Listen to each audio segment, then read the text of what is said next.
শুভ সকাল বন্ধুরা, দেখুন জিরেনিয়াম রেড কালারটা, হোয়াইট কালারটা সব তো ফুটছে। এবার নতুন একটা ফুটছে, এটা হলো পিঙ্ক কালার। কি সুন্দর কালারগুলো, অসাধারণ।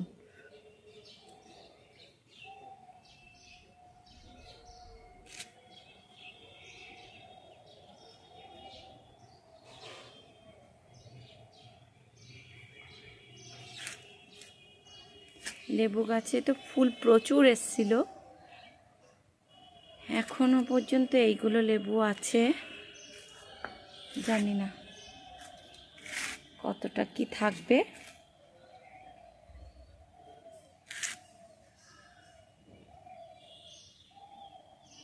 দেখা যাক, সেই অপেক্ষায় আছি।